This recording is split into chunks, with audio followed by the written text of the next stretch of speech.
Abilene Christian University. We're talking about a youngster that had Down syndrome that couldn't count to 10.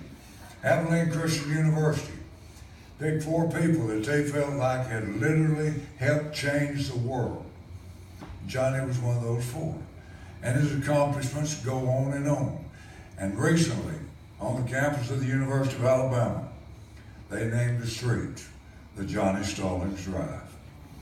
When Johnny passed away, the governor of Alabama sent an Alabama State Trooper car to Paris, Texas, to lead the funeral procession. The governor of Texas was there the night before. He saw that Alabama State Trooper car. Said, what's that doing here? 5 Texas State Trooper cars in Johnny's funeral procession. People on both sides of the highway, when we took him out to bury him on our ranch, stopped, got out of their car, paid respect to a little youngster that had Down syndrome. Let me tell you this before I forget it. Just a little bit of kindness, just a little bit of kindness is awfully important. Johnny has always loved to go to church. Every Saturday night, he'd get out his dollar. He'd get out his Bible. Couldn't read a word, but he carried his Bible and carried a dollar. He loved to go to church. Except when I was coaching in St. Louis. He did not like to go to church in St. Louis. Hold on to his mother's skirt. Didn't know anybody. Just wasn't comfortable. Until one Sunday, just a lady, said, Johnny, down at the end of the hall there's a table. Got a present on it. I think it's got your name on it. Just that little bit of kindness. He goes down a little teddy bear, something didn't amount to hold on, but he felt a little bit better about that church. The following Sunday, a lady, just a lady, said, Johnny, down at the end of the hall there's a table, got a present on it. I think it's got your name on it. Just that little bit of kindness made all the difference in the world to a youngster that had Down syndrome. Johnny's little gift, he never forgot a name. He'd see Coach Dye, he'd call him Coach Dye, and he'd see Keith, he just never forgot a name. 20 or 25 of those old women in church every Sunday would line up to get a hug from Johnny. I said, Daddy needs a hug in there once in a while. They'd say, you don't even know our name. Johnny knows the names of us, their children, their grandchildren. I tell you, my life wouldn't be nearly as rich if it wasn't for the fact that I had a child born with Down syndrome. I'm coaching for the Dallas Cowboys. We had 12 rookies make our football team. That's sort of unheard of in professional football. You have 12 rookies to make your team. We're sitting around the table trying to come up with a goal for the Dallas Cowboys the year that we had 12 rookies make our team. After sitting around the table 2 or 3 days, this is what we came up with. For everybody to have a genuine appreciation for the contribution that everybody made. We said when the year's over, if the offense appreciates the defense, defense the offense, player the coach, coach the player had an appreciation for the trainer that kept him on the field, the equipment man that kept him in good gear. Just a genuine appreciation. Last game we lost that year was in the Super Bowl. So it's just something about having an appreciation. All my coaching career, I loved the 4th team player. First team player made me a good living. I love the 4th team player. Never missed a meeting, never missed a practice.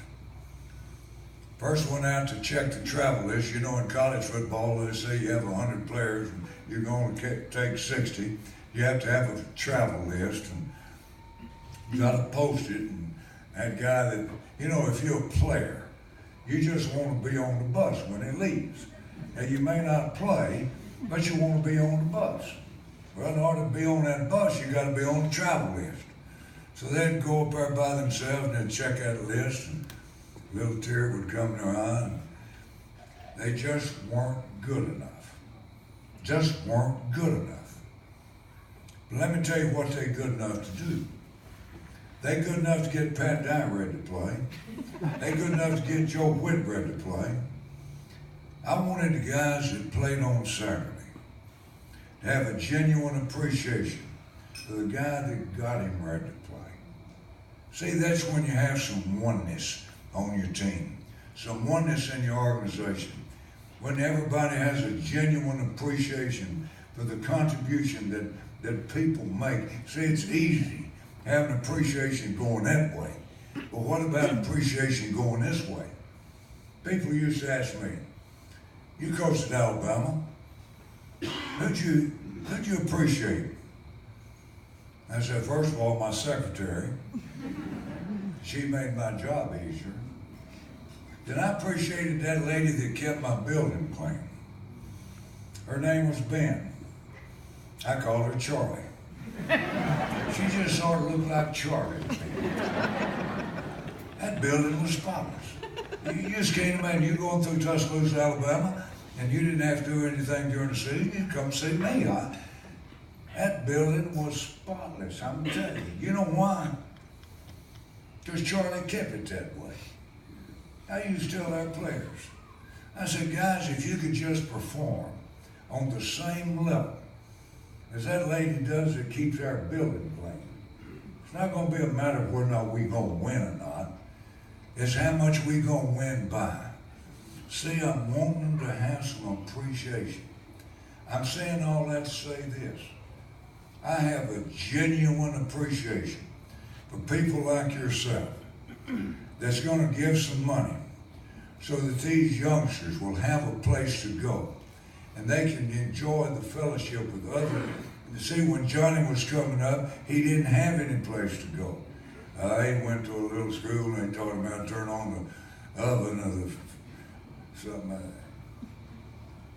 We're talking about providing a place for these young people to go after they're 21 years old. They can no longer go to school. And so, but the bottom line, it takes money. I'm just telling you, it takes money. Ruth Ann and I were visiting the other night. You know, I'm a man and wife and just visit, and we just visited. And she said, what have you done for Rainbow Omega lately? And I said, well, I hadn't done anything. She said, don't they have a cabin named after you? And you hadn't done anything for Rainbow Omega? I said, well, you think I ought to write out a check? And she said, I'll write out a check for Rainbow Omega. She said, you know, I love that Sunset School of Preaching. They send out these missionaries. She said, now you sent them some money, hadn't you? I said, why? She said, you hadn't sent them any money. So I'll write out a check. She said, you know that Impact Church in Houston? Oh, mercy. You know how many people they feed every day? She said, I know you sent some money to Impact Church. I said, no. I write out a check to the Impact Church. She said, you know, Johnny has a foundation in there. We have a new church where we go where youngsters can go to camp and their mother dedicated for it. She said, I know you put some money in there lately. I said, no. I write that check. She talks about 5 or 6 things. She said, you know what I'm trying to do, don't you? I said, well, I wish you'd tell me. She said, I'm just trying to help you get to heaven. And I'm telling you,